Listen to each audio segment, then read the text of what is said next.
Hi students, in this presentation I will explain to you lecture 2 of your English language course according to your textbook New Headway Intermediate Student Book. Actually, two forms of present tenses will be covered in this lecture. First, present simple, and second, present continuous alongside their active and passive structures.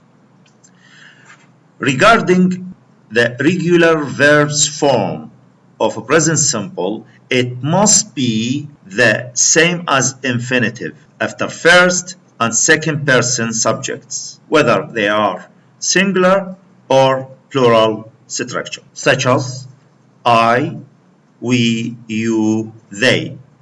So I work from 9 to 5 p.m. This is example for positive sentence.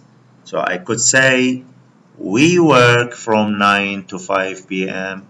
They work, you work, etc. As for the negative sentence, they don't work full time, I don't work full time, we don't work, you don't work, etc. Regarding the question, we use the structure where do you work?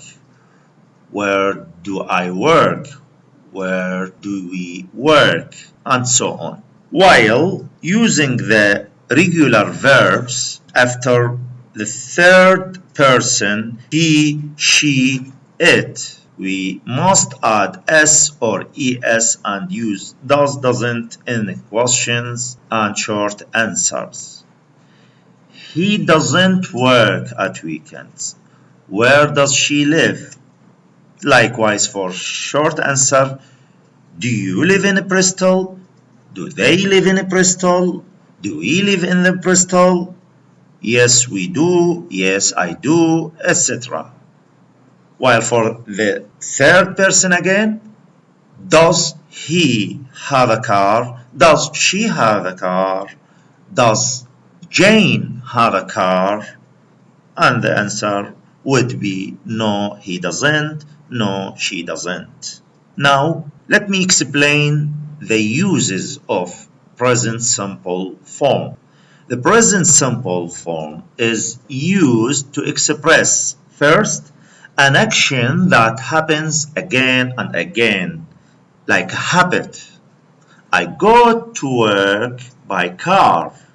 She drinks 10 cups of coffee a day. The second use, when I need to present a fact that is always true, like Ronaldo comes from Brazil. It's not necessary that Ronaldo comes from Brazil now. This could be 1 year ago, but because it's a fact, so I can say Ronaldo comes from Brazil even if he came 1 year ago. Likewise, my daughter has brown eyes, right? Now, the third use is like a fact that is true for a long time. It's not like the second one, like a permanent fact. Again, it's a fact, but for long time, like a state. He works in a bank. So he works in a bank like for 10 years. Now, he started like 10 years ago, but I still can use the present simple form. He works in a bank. I live in a flat near the center of town. Now, for the spelling, it should be like an easy subject. So most of the regular verbs, we can add s to the base form of the verb. Like want, wants, eat, eats, help, helps, drive, drives. But there are a few exceptions. We must add es to verbs that end in double s, sh, ch, x, and o. Like kiss, kisses, wash, washes, watch, watches, fix, fixes, go, goes, etc. Now, the verbs that end in a constant letter plus y, we change y to I, then we can add es, like carry, carries, fly, flies, worry, worries, and so on. But verbs that end in a vowel letter plus y, we only add s without making any change. For instance, buy, buys, say, says, and so on. Now we have subtitle of adverbs of a frequency. As you may know, we have many types of adverbs. Here we are focusing on frequency adverbs. So we often use adverbs of a frequency with the present simple, and the frequency depends on the different adverbs of a frequency that we use. Range from 0% of a frequency like never until 100% of frequency like always, and the other adverbs rarely, hardly, ever, not often, sometimes, often, and usually are ranged from 0 to 100 of frequency. Regarding their position in the sentence, they go before the main verb but after the verb to be. Like I usually start at 9 o'clock, while for the verb to be, they are usually here by now. Likewise, I rarely see Peter these days. We are rarely at home at weekends. So they are usually and we are rarely. Here, the verb to be comes as a main verb in these sentences. We have sometimes adverb and usually. They can be also go at the beginning or the end of the sentence. Like sometimes we play cards. I can say we play cards sometimes. Likewise, usually I go shopping with friends. I go shopping with friends usually. Now, let's start explaining the present continuous form. The form consists of verb to be is are as a present for singular and plural, plus the main verb plus ing. I'm playing tennis, he's cooking lunch for positive sentences, while for negative sentences, I'm not enjoying my new job, they aren't working today. For the questions, what's he doing? Where are you living? For short answer, are you going by train? Yes, I am. No, I'm not. Now, let me explain the use of a present continuous form. The present continuous is used to express first an activity that is happening now. Don't turn the TV off. I'm watching it. Similarly, you can't speak to Lisa. She is having a bath. So I'm watching it. She is having a bath happening right now. Second use, an activity that is not necessarily happening at the moment of speaking, but is happening around now. Like, don't take that book, Jane's reading it. I'm doing a French evening class this year. So, don't take that book, Jane's reading it. So, Jane doesn't read the book right now, okay, but will read it around now. That's why I use the present continuous structure here. Likewise, I'm doing a French evening class this year. So it's not now, it's in evening time. But still, I use the present continuous to express taking the French evening class. Third use, a temporary activity. Peter is a student, but he isn't working as a waiter during the holidays. So the main job for Peter is as a student, but for the temporary job, he is working as a waiter during the holidays. Likewise, I'm living with friends until I find a place of my own. So, my living with my friends is like a temporary stay until I find a place of my own. Now for fourth use, a planned future arrangement.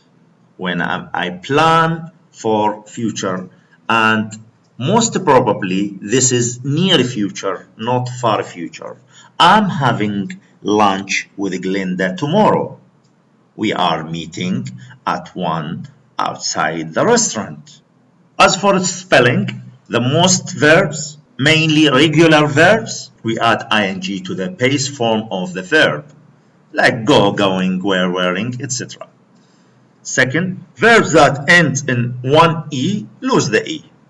Then we can add ing, like smoke, smoking. But lie, we just omit e letter and turn I to y, then we add ing. However, verbs that end in double e, we don't drop an e from the verb. So we just add ing, agree, agreeing, see, seeing. Third, verbs of one syllable with one vowel voice and one consonant, we double the consonant, like stop, stopping. But if the final consonant is Y or W, it isn't doubled, like play, playing, show, showing. Now, we have a set of what we call state verbs. There are certain groups of verbs that are usually only used in the present simple. Their meaning are related to states or conditions that are fact, not activities. So, the following sets, when these set of the verbs are related to state or conditions that are fact, not activities, like verbs of thinking and opinion. For instance, believe, think, understand, suppose, etc. I believe you. Do you understand what I mean? I know this face, but I forget his name. We have another set of verbs, state verbs, verbs of emotion and feelings, like, love, hate, etc. I like black coffee. Do you want to go out? I don't care. Another set of state verbs, verbs of having and being, belong, own, have, possess, contain. This book belongs to Jane. How much does it cost? He has a lot of money. Now, verbs of the senses, like look, hear, taste, etc. The food smells good and my hair feels soft. But we often use can when the subject is a person. I can hear someone crying. Can you smell something burning? This was the first type of using state verbs. Now, second, some of these verbs can be used in the present continuous, but with a change of meaning. In the continuous, the verb expresses an activity, not a state, right? But for the previous forms, I explained to you, the verb expresses a state. According to the first type of use, I think you are right. So this is state. Think here is a state verb, expresses my opinion. But when I say we are thinking of going to the cinema, this is mental activity. So it's not state, it is activity. Likewise, he has a lot of money, position, like having and being, as we explained earlier. But when we say she's having a bad day, this is like mental activity, right? Because she was exposed for something bad, then her particular day was bad, not the whole life. Now, we'll go through the passive structures of present tenses. So, as I explained, the active forms of present simple and present continuous tenses. Now we'll explain the passive forms of present simple and present continuous tenses. So the form structure is verb to be plus past participle of the verb. The tense of the verb to be changed to give different tenses in the passive. Are you being served? So this is present continuous passive. My car is insured with ASM, present simple passive. Were you taken to visit the cathedral? This is past simple passive because we used where. I've been invited to a wedding. This is a present perfect passive. And also, I'd love to be introduced to a film star. This is passive infinitive. Here, I want to draw your attention to something that can develop your English skills. Right? So when I have a structure of passive form, let's try to convert this to what? To active form. So here, are you being served? The subject is ignored, right? I'm asking about the object. So first, let's assume that the subject is the waiter or a waiter, right? So when I ask, I can say, is the waiter serving you? Is the waiter serving you? Second example, my car is insured with ASM. So I have to detect that this is present simple passive form and the subject is there. Then it's simply, I can convert this to be active form by saying ASM insures my car. ASM insures my car. While here we have past simple passive. This is first, so it's past simple passive. I have to convert it to past simple active.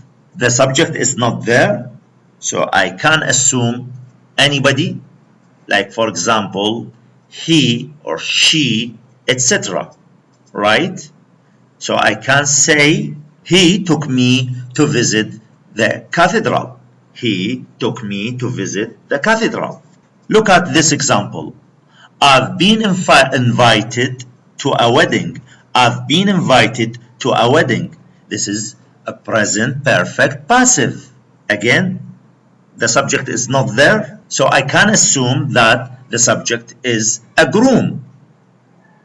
Therefore, I can say a groom has invited me to a wedding. However, for the last example, I'd love to be introduced to a film star. This is passive infinitive, right? So add I would love to be introduced to a film star. Again, we can propose that the subject is my friend.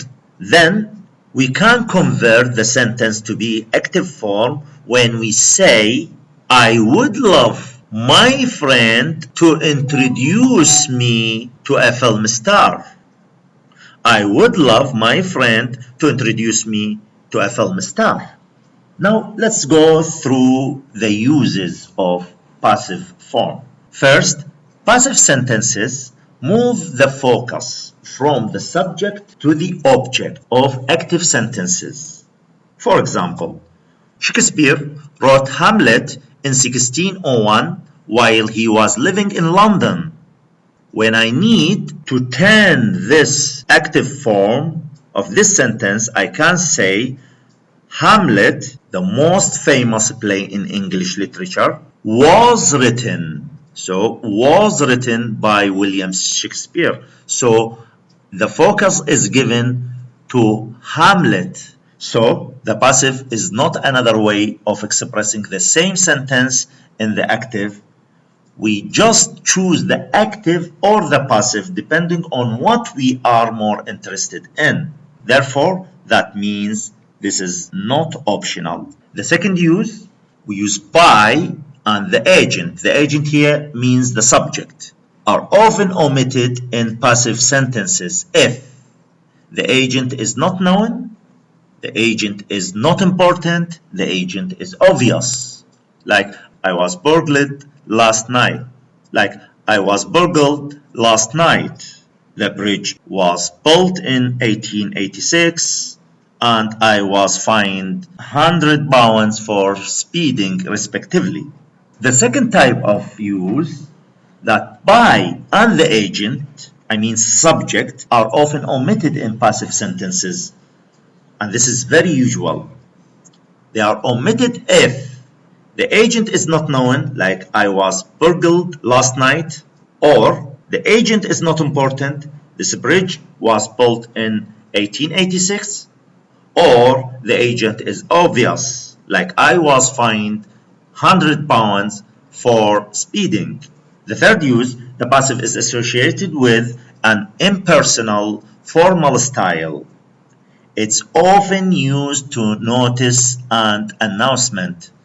In this case, there's no need to report anybody personally, right? So this is impersonal, like customers are requested to refrain from smoking, or it has been noticed that reference books have been removed from the library. And fourth use, in informal language, we often use you, we, and they to refer to people in general or to no person in particular. In this way, we can avoid using the passive. You can buy stamps in lots of shops, not just post offices, or they are building a new department store in the city center, or we speak English in this shop. So this is active form, and there was no need to use a passive form. Many past participles are used as adjectives, like these examples. I'm very interested in modern art. We are extremely worried about you. I'm exhausted. I've been working hard all day. Now, let's explain the present simple and present continuous passive forms. The forms, as I said earlier, consist of verb to be, am, is, are, plus the past participle of the main verb. While the present continuous passive, verbs to be, am, is, are, plus being, plus past participle form of the main verb. And we have these examples you can read. The uses are the same in the passive as in the active. When we refer to habit, fact that is always true, or activity happening now. Like, my car is serviced every 6 months, habit. Computers are used everywhere, fact that is always true, and the house is being redecorated at the moment, activity happening now. So in these previous forms, the uses are the same in both passive and active forms. Thank you for listening.